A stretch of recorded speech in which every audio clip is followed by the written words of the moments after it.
Her qandaq məsələnin cavabı bu yerdə. Her qandaq adam üçün bir ilham. Muvaffaqiyatga erishguchilar uchun bir andiza.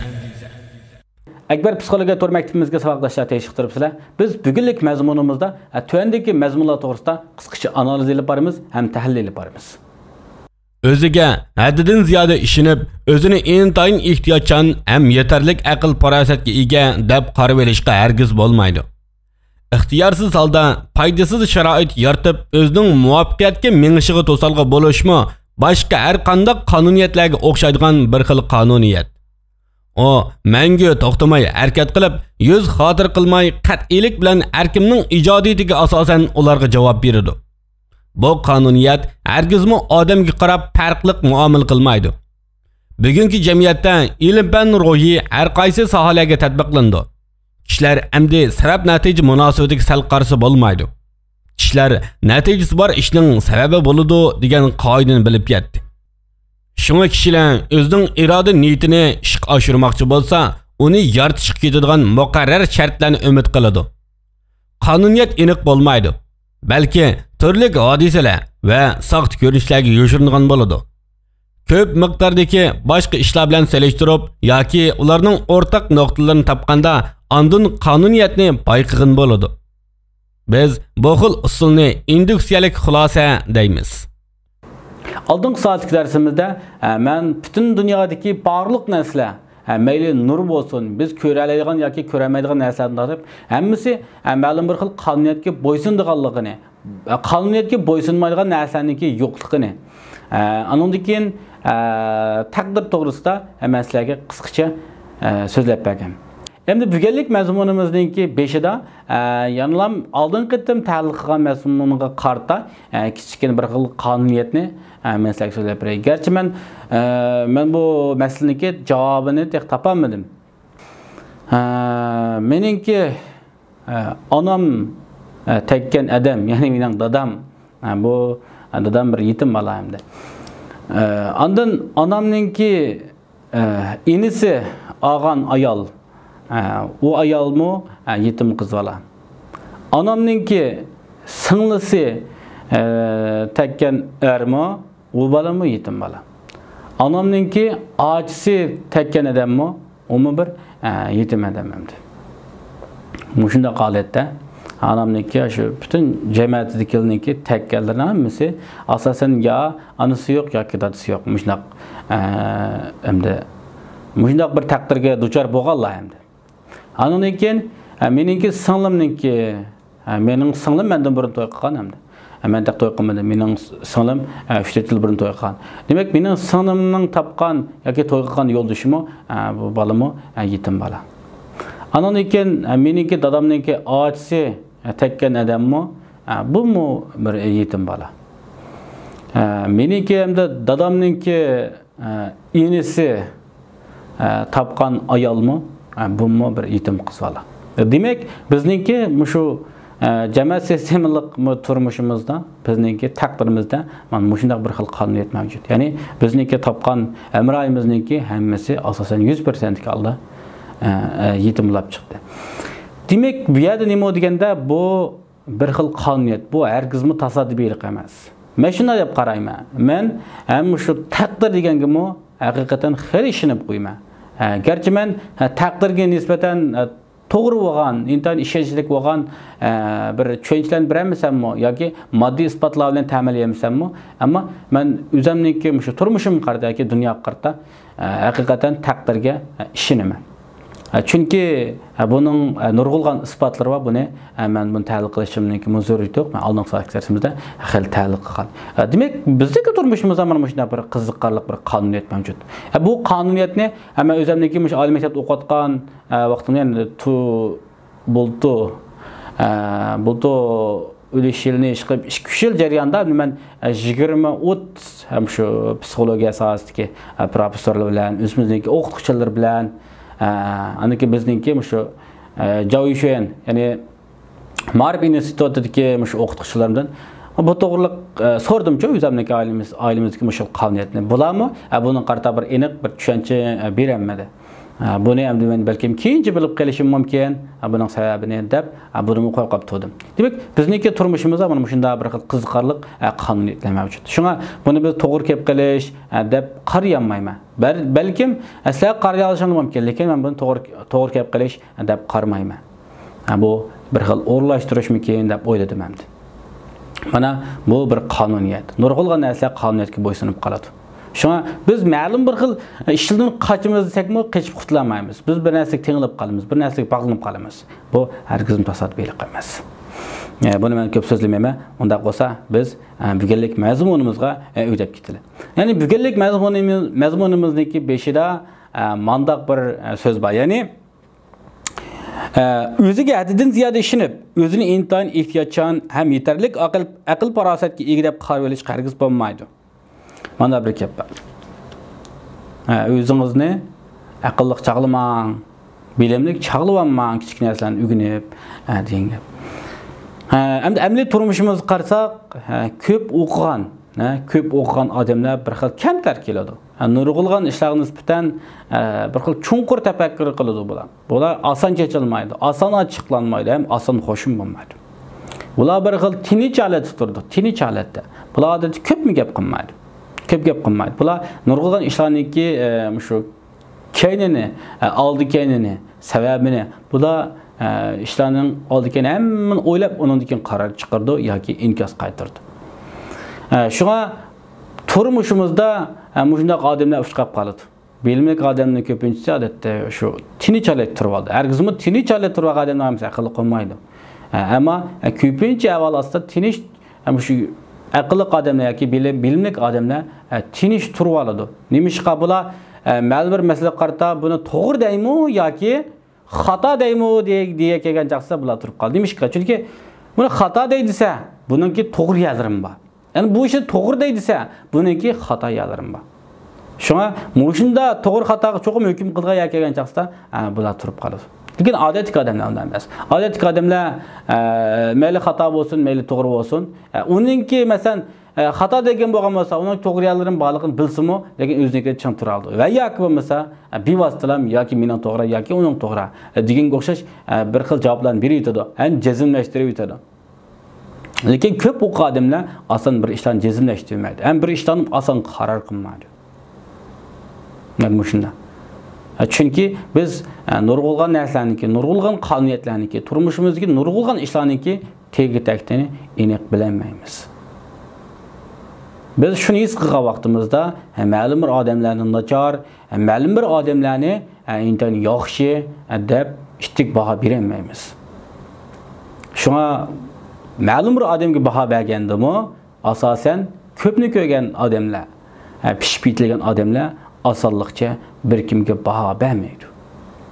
Ammo odatdagi odamlar yoki bo'lmasa o'ziningki shu ko'pni ko'rmagan, hamlardan cho'ng bo'lgan mollar ma'lum bir narsaga nisbatan intayin tez suratda qaror chiqarib o'tadi yoki baho berib o'tadi.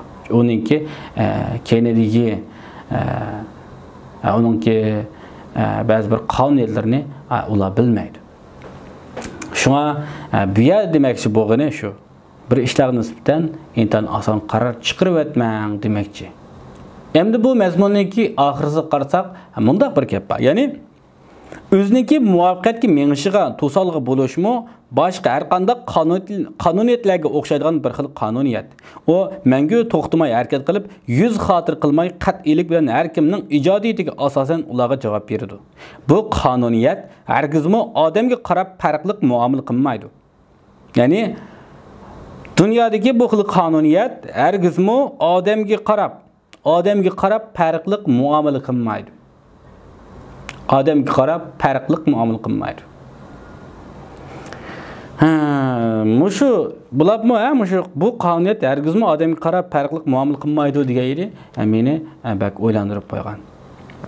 Nimishqa deganda biz amaliy turmushimizni qarasak, bunda bir avvallar bor hamdi. Biz maslahat berish jarayonida bunda bir ishlarni chiqargan. Ya'ni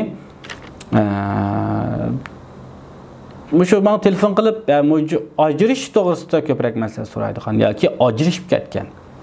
2-3 erga tekkan ko'pincha ayollarniki hamda. Masalan, so'raydiganlar ko'pincha ayollar. Ayollarniki asli o'zimi yetim. Yetim ayollar, yetim qizlar. Bular o'ziniki qizini, men o'zim yetim bo'lganligim tufayli o'zimniki qizini yetim qilsam bo'lmaydi deb o'ylaydi-yu, lekin qizim yetim bo'lib qoldi.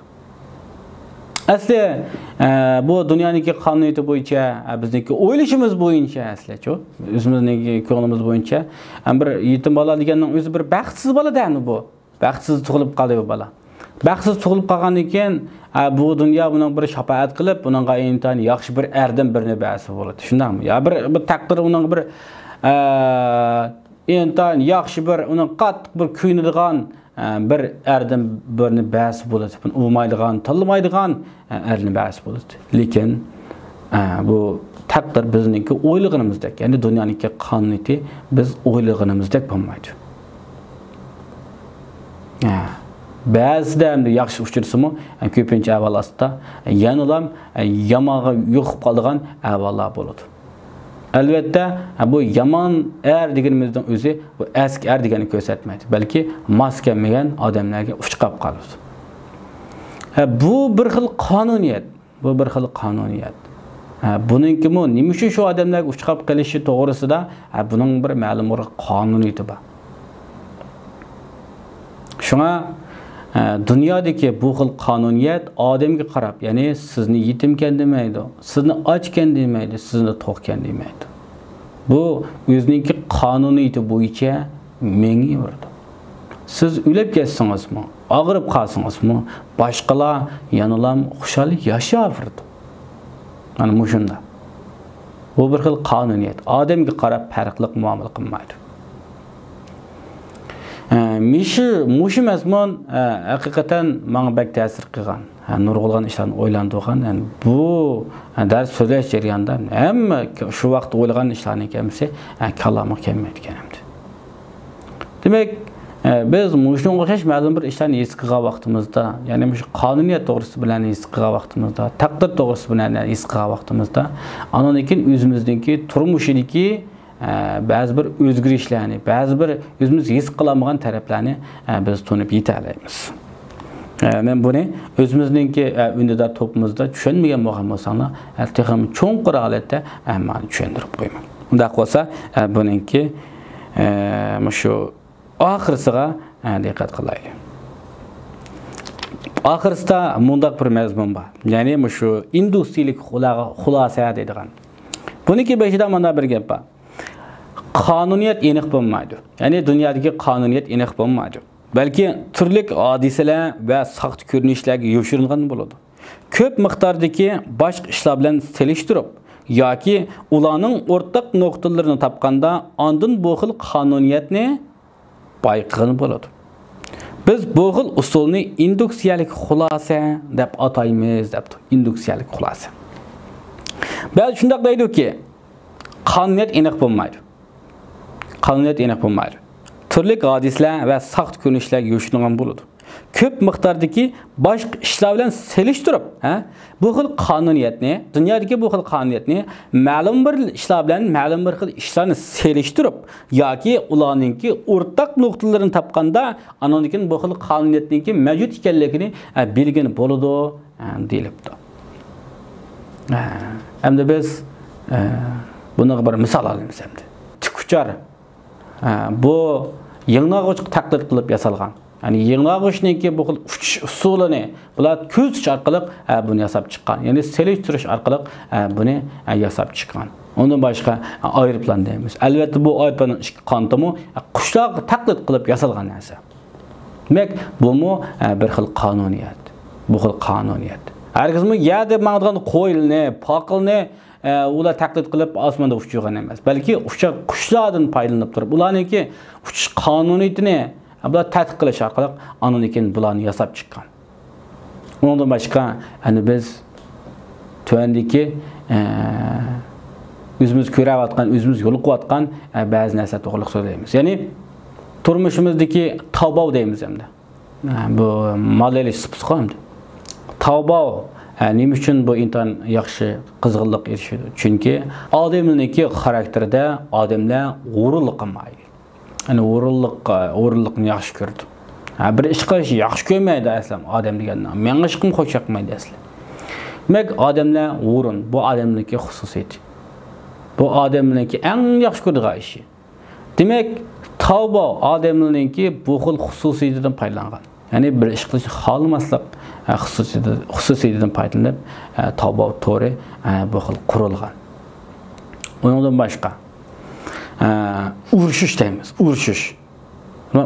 urush boshqani yengish. Bu odamningki bu bir ehtiyoji hamdi. Bu bir qilishni xohlagan ishi, eng yoqtirgan ish. Bular erlarniki. Shunga uyan o'ynaganlarniki ichida erlar bir qadar ko'p salmoqni egallaydi. Demek tan şunniki nurgulgan uyallarda urdu, çanaydı. Demek uruşturdiki, uruşturdiki, çanaşturdiki bu xil uyallar bir kadar köp salmoqni egallaydi. Demek bu nima odamninki shu xil mayillik, yani urushga mayillik, yengishga mayillik. Masalan, o'ynagan vaqtimizda cho'qim yanadigan o'yinni o'ynaymizda, yanmaydigan, biz yengelmaydigan o'yinni asosan biz o'ynamaymiz. Ba'zi bir o'yinlar bor. Boshda asa yangalaysiz.